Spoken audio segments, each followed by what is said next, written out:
Let's play with Napoleon.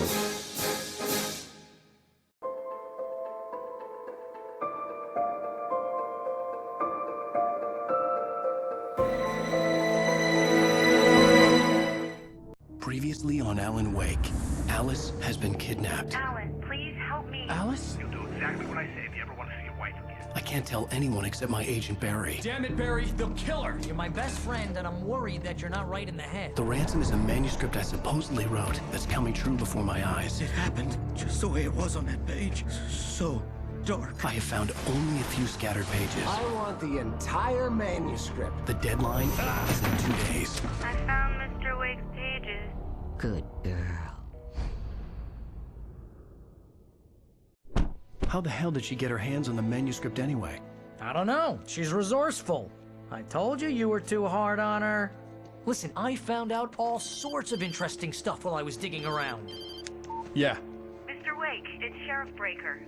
We have an FBI agent here, Agent Nightingale. FBI? He's anxious to see you. You'd better come to the station. Okay, I'll be right over, Sheriff. Let's make this quick, huh? Help you folks? Name's Randolph. I'm the manager. We're looking for Rose. Works as a waitress down at the diner. Rose, sure. Nice girl. Who wants to know? I'm Alan Wake. The writer, huh? I heard on the radio you were visiting. Well, I'll show you her trailer. That Rose, she's a nice girl. Always pays her rent on time. As I was saying, Al, I found all sorts of weird stuff from the local newspaper's archives. This place is crazy. Disappearances, mysterious deaths, urban legends come true, and get this, most of this stuff takes place around Cauldron Lake. Well, you ain't wrong, mister. The Indians thought the lake was a doorway to the underworld. I'm the God-fearing type myself. I don't hold with that sort of thing. Yeah, okay. Anyway, there was an island there owned by a guy called Thomas Zane. Now, some of the articles I found about him make him out to be a famous writer, but I ran a bunch of searches, couldn't find a single thing he wrote. Zane was heavily into diving, so much so that the place came to be called Diver's Isle. But the volcano under the lake erupted in 1970, and Zane went down with the island.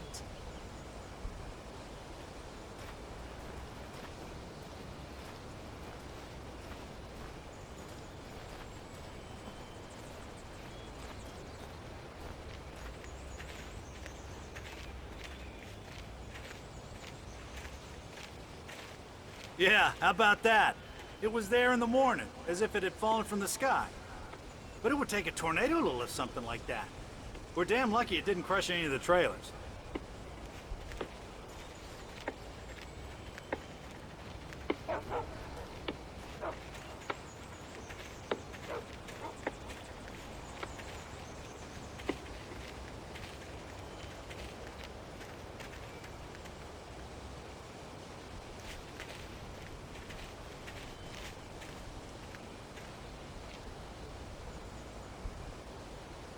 It gets better. A local girl, Barbara Jagger, drowned in Cauldron Lake just a week earlier. They were lovers. Sure, Jagger's a local spook story. The Scratching Hag. Comes for you in the dark. Childish stuff like that. Anyway, Al, I'm just getting to the best part.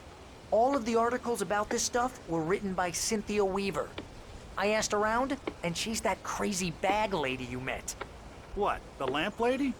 She can be a little loopy, but she's not homeless or anything. Yeah, anyway, she knew both Jagger and Zane before they both died, and she had some kind of a breakdown.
Come on, mister. I'll take you to Rose's trailer.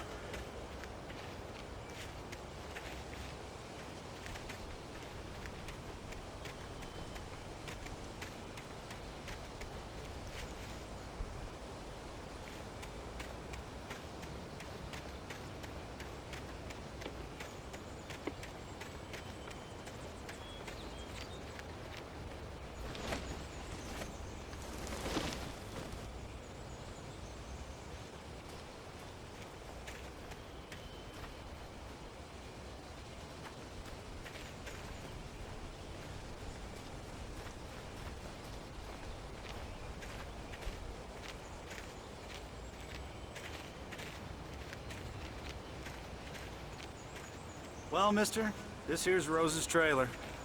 You mind me asking what you want with her? We're just here to talk to her, pal.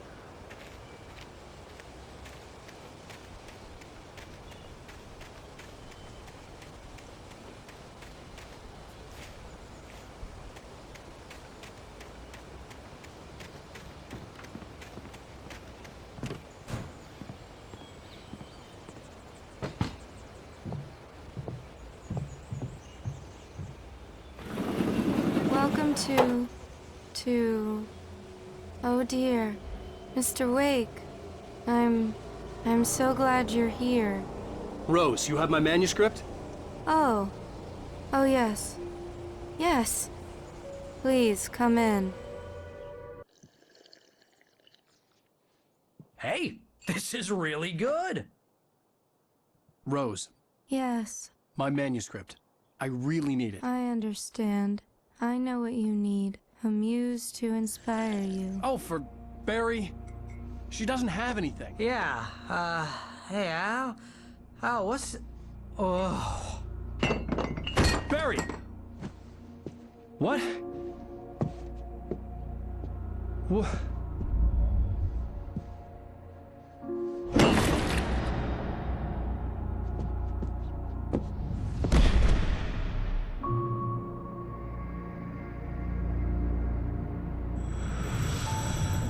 It's coming for you, hiding in my barber's skin. I'm too weak to stop it. You must turn the lights on. I promised I'd come visit you and your lovely wife. You must finish what you started. I insist. You must turn the lights on. Turn the light on. Back to work, boy.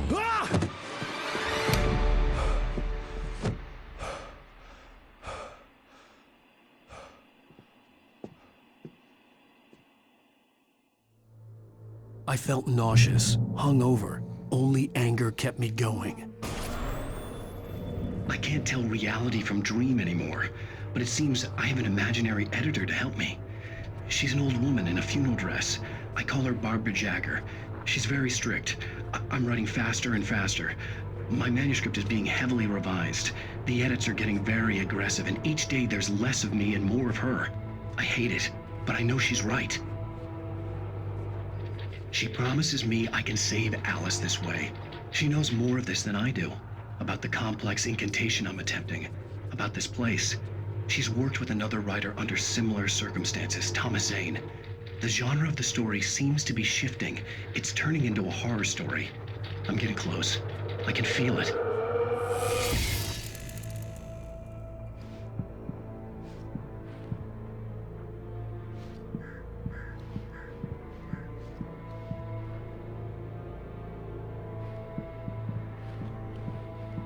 Rose took a day from me. I had less than 12 hours left to meet the kidnapper.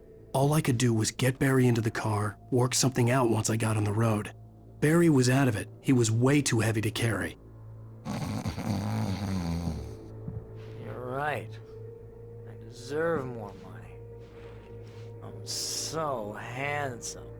Welcome to the Oh Dear Diner. What can I get you today? Coffee? I couldn't work up much hate for Rose. Something had used her to get to me and left its mark. First refill is free. Milk and sugar on the counter there. Would you like to hear today's specials? Thank you. A nice day. Come back soon.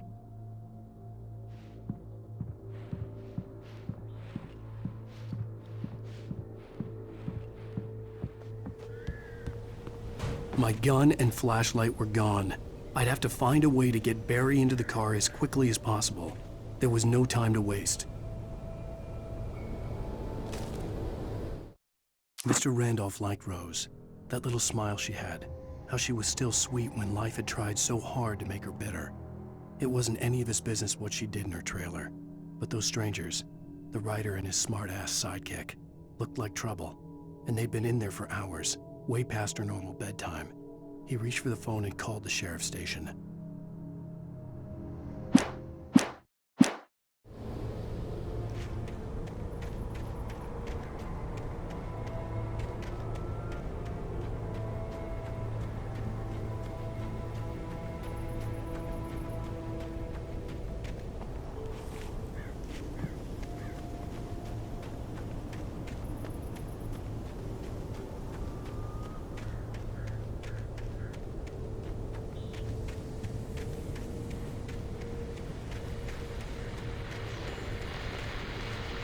I just stepped outside to catch a breath of fresh air. Let me tell you, the weather's getting heavy. Nights like this make me especially glad I'm here talking to you and not home in bed. Once the weather takes a turn like this, I can't sleep at all. It's all tangled bed sheets and dark thoughts, punctuated by the occasional plunge into nightmare. Is it just me? Well, perhaps it is. But I hope I can make the night a little bit easier to get through. Caller, you're on KBF FM. Hey, Pat, it's Walt Snyder. What's on your mind, Walt? Well, I am the way you are, but, well, I can't sleep either, you know? I just been staring out the window here, trying to make sense of it all, but, I ain't been drinking either, you know? I just... Well, you sound like a man with a problem, Walt. I had a, argument with Danny. You know, Danny, and, then I got in trouble with the law, you know, and, I'm just, well... I heard something like that, Walt. Yeah, well, you know, Danny's my best friend, and, they let me out on bail today.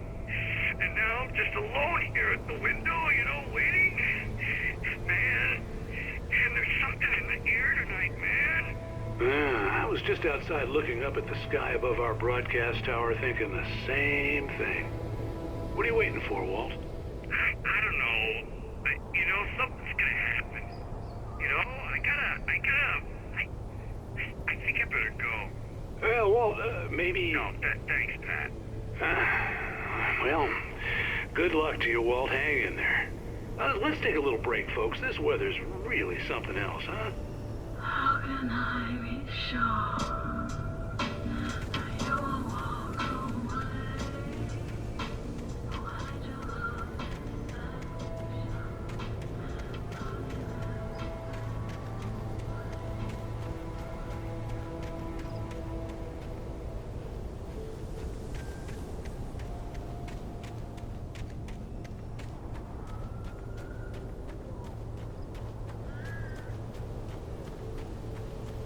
Oh, you're gonna get it now. God knows what you've done to that poor girl. This is Agent Nightingale, FBI! Get him up, Hemingway! You're under arrest! You move a muscle, I'll unload right in your goddamn face! Stay right where you are, Spillane!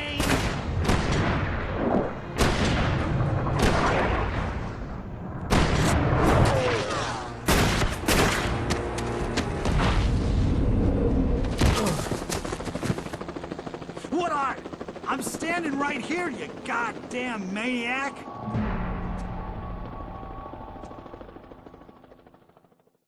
I hated to leave Barry behind, but there was no way I'd miss my appointment with the kidnapper. Give it up, Mr. Wake! Come on! Take it easy! Don't let him get away! Move it! Move it! Move it!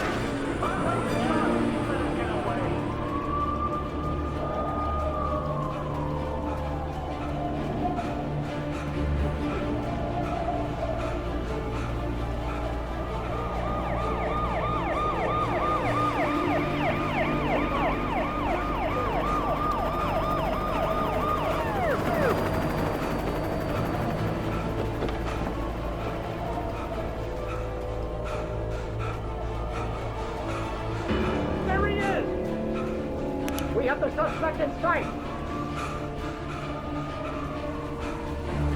Okay, men. Keep your eyes peeled. He's gonna try to make it through here. Oh, damn. Man out!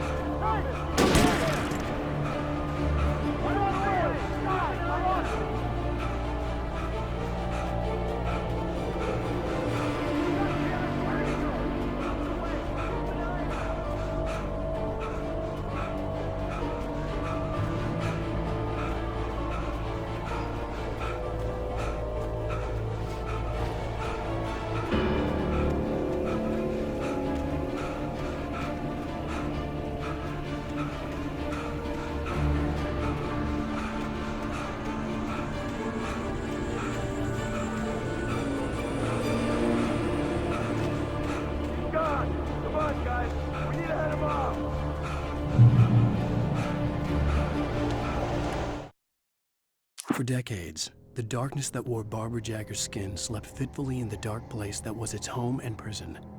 It was hungry and in pain. It dreamed of its nights of glory when the poet's writing had called it from the depths and given it a brief, terrible taste of power and freedom. The rock stars had stirred it from the deep sleep the poet had sunk it back to in the end. When it sensed the writer on the ferry, it opened its eyes.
Search the area.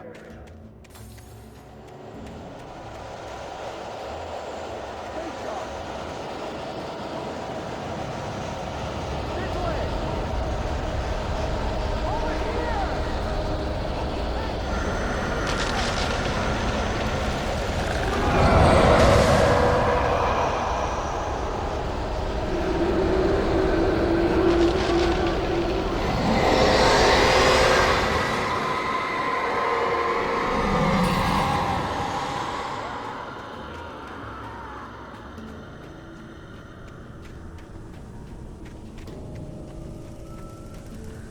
This horror was everywhere I went, circling me. The cops didn't stand a chance. They were after a writer, not a monster. That geek writer just took out my deputies? Are you kidding? I mean, have you seen this guy? He wears a tweed jacket. Over. He's the guy we're chasing. If it's not him, who then? Bigfoot? Over. I don't know yet, but I'm not in the habit of jumping to conclusions. That tends to come back and bite you in the ass. Out.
This is James. Mulligan, Thornton, come in. Over. Thornton here.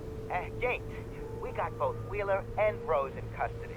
They didn't put up a fight or anything. But it was... Hey, Mulligan, what are you doing?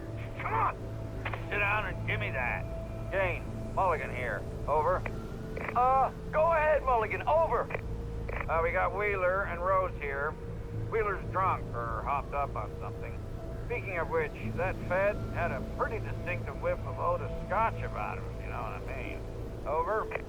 I don't have anything on that, Deputy Mulligan. Over. Well, whatever. Anyway, Rose is just being plain weird here. You better get Doc in to take a look at both. Over. Gotcha. You better get them here quickly. The, Fed's gonna want to interview Wheeler. Over. Oh, yeah, I bet he does. Looks like they have a lot in common. Mulligan out.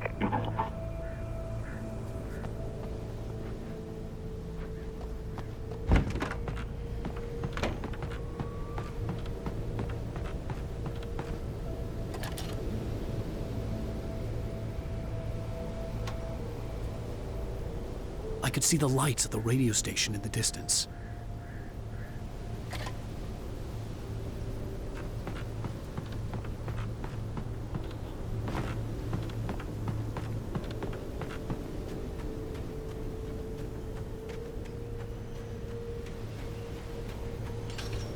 I imagined that the broadcast tower in the distance was part of the local radio station. Maine seemed like a decent guy. Perhaps he could give me directions to the coal mine.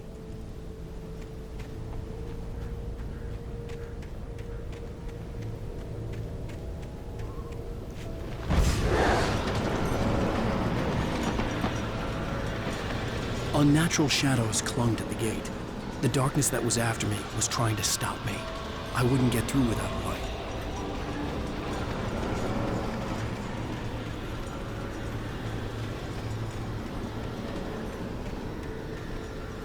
There was no power to the searchlight.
It took me a moment to recognize the flashing grenades.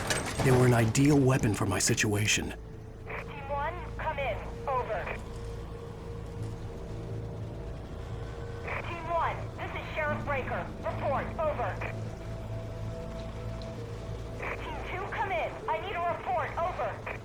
Come on, guys. Talk to me. Come in, please. Over.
Here's another call. You're on KBFFM with Pat Maine. It's Milt Peabody, Pat. What's on your mind, Milt? Well, I live near the trailer park, Pat, and there's a big ruckus going on over there. Well, that's just up the road from me, too. What's going on, do you know? I don't know, but there's a bunch of police cars there, lots of sirens, a helicopter buzzing around, and I think I heard some gunshots. Gunshots? Yes, sir, like from a pistol. So can you find out what's going on? Because it's just next door and they're popping off guns there. They're still shooting? No, it was maybe 10-15 minutes ago. It sounds serious, Pat. I'm telling you, it don't sound like no party. I'm certainly going to give the station a call, Milt. Okay. You'll hear it here as soon as I hear from them. Okay, thanks.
I hope Maine could lend me a car to get to the coal mine. Hello, Lorna. What do you have for us? Well, I just don't see why the cops bothered with the trailer park. What do you mean? It's a trailer park. Of course you're going to have trouble in a place like that. I mean, what do you expect? The sheriff should be helping us normal citizens instead of wasting resources on those people. Well... Let the trash sort themselves out. I'm sorry, but my granddaddy settled in Bright Falls in 1911. Well, thank you very much for that compassionate viewpoint, Lorna. How can I be sure?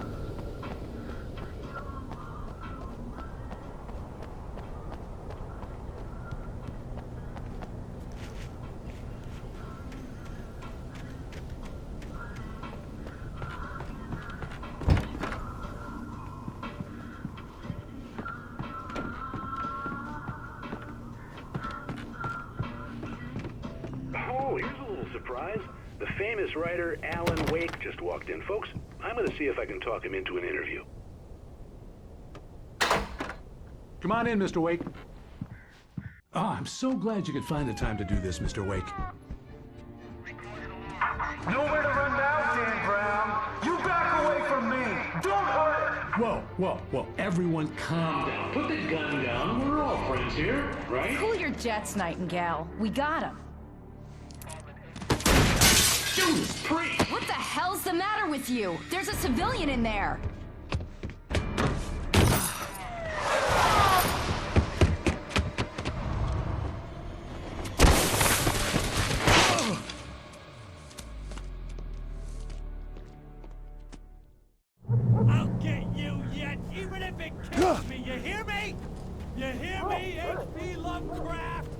I had fallen off so many cliffs it was ridiculous. That's what you get for naming a book The Sudden Stop. It was probably good I hadn't had the chance to tell Maine where I was going. I'd have to lose the cops and find my own way to the mine. Nightingale stared through the broken studio window into the dark woods. He turned around, started to walk out, but Maine grabbed his arm. "Young man, you almost shot me. You don't shoot off rounds at people like that. What's the matter with you?" Nightingale shook his arm free, marched out. His cheeks burned with rage and humiliation.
Danny had stepped out, but what stumbled back in was something else. Something alien. A monster. Walter tried to kill it, first with his fists, then a chair.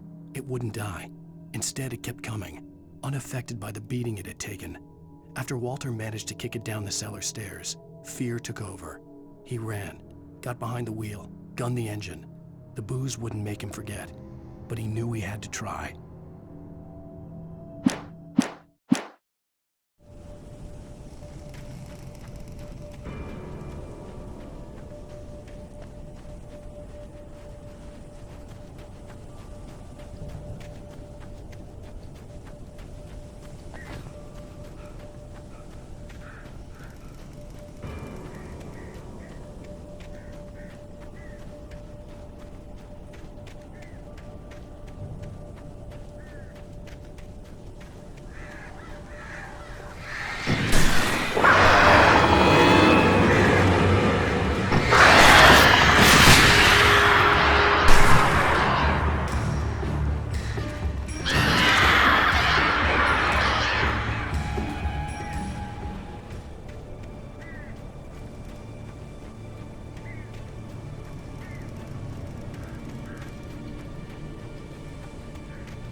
There was no sensible reason for the power company work lights to be here.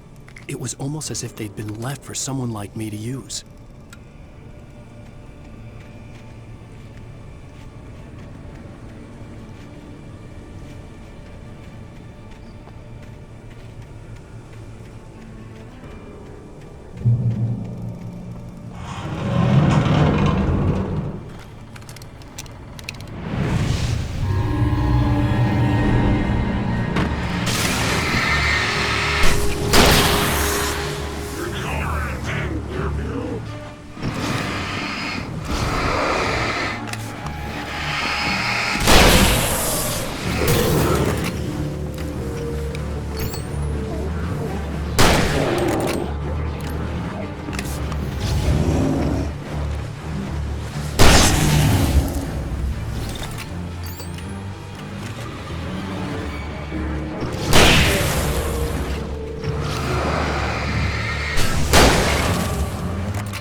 The bulldozer's engine roared to life. Mud and rocks flew as it fought for traction. It crashed through the concrete wall and landed heavily in the yard. If it were an animal, it would have shaken its head after the impact, fixed its eyes on me, and charged. Of course, it had no head, nor eyes. Shadows crawled on its form, twisting it into a monster. Then, it came for me.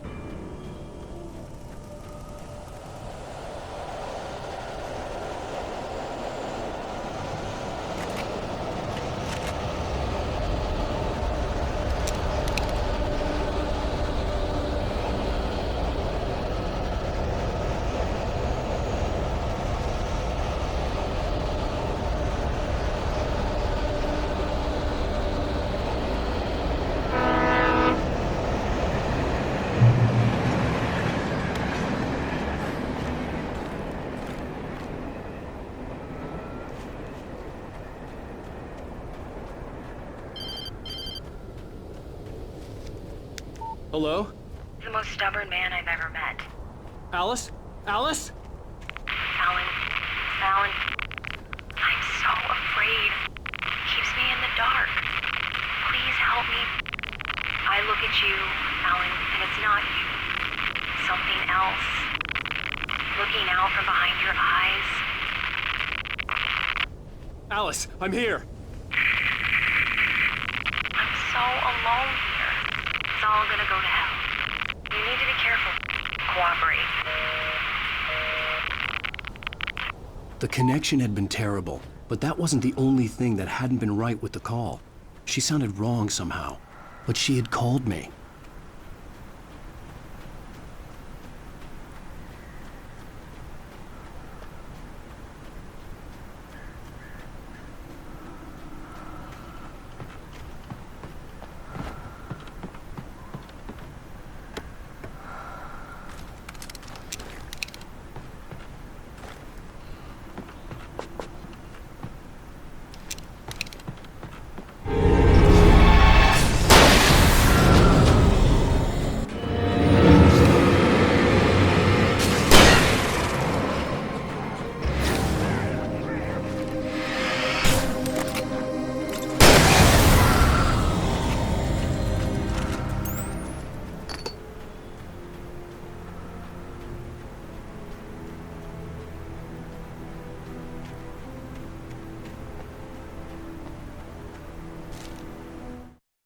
pipe wrenched itself loose from the bridge's steel framework. Wrapped in darkness, it floated in midair, twitching. For a moment, I didn't understand what I was looking at. The heavy object lurched at me with impossible force. I threw myself out of the way, but just barely. When I turned my flashlight on it, it shook in a dark rage before it flew at me again.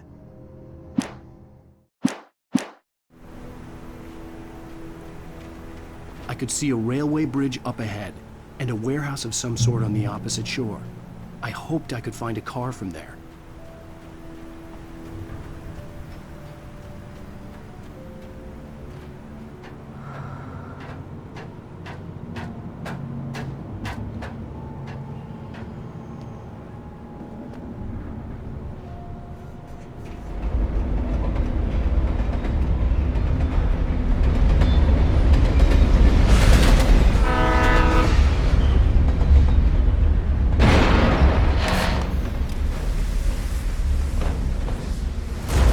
That was pursuing me was growing stronger, and it was taking over everything in its path.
I slammed the door shut right in his smug face. He pleaded for me to open the door. True to form, the asshole actually thought I would obey. I had no sympathy left, no guilt either, not for him. I took a moment to savor the scream. I bet I had a smile on my face. It was all that I had time for. The dark presence was inside the lodge with me.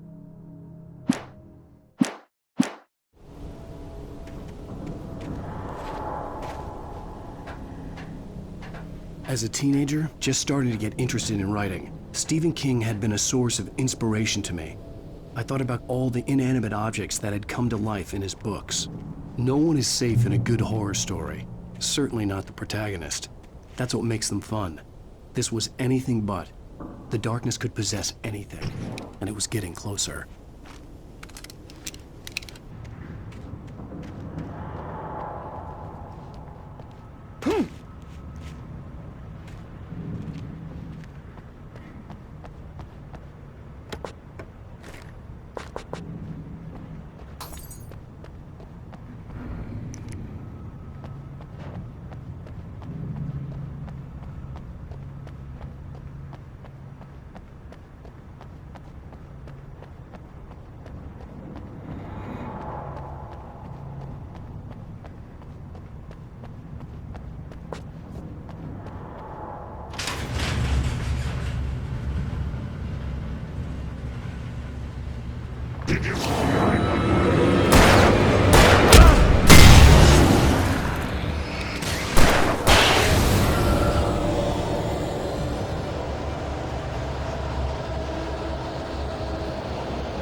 of our existence for granted, unaware that they are merely a thin veneer of desperate self-delusion, covering a vast cosmos of madness and horror.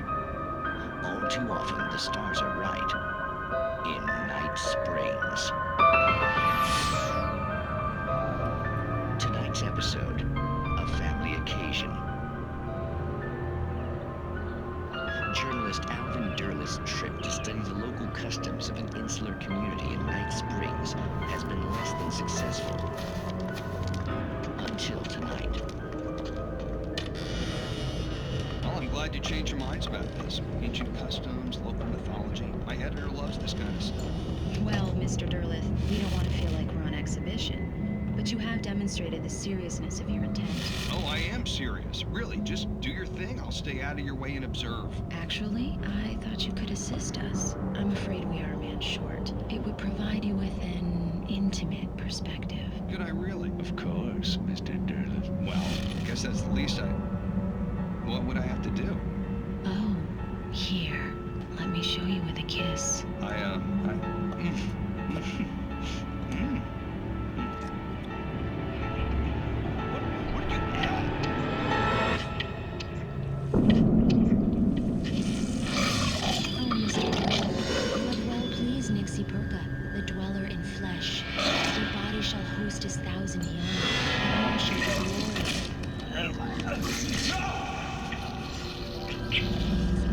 Shh, darling. Be calm. Shh. Alvin Derleth learned a harsh lesson. If you go looking for mythology, it may come looking for you. And such quests always bear fruit. Night Springs.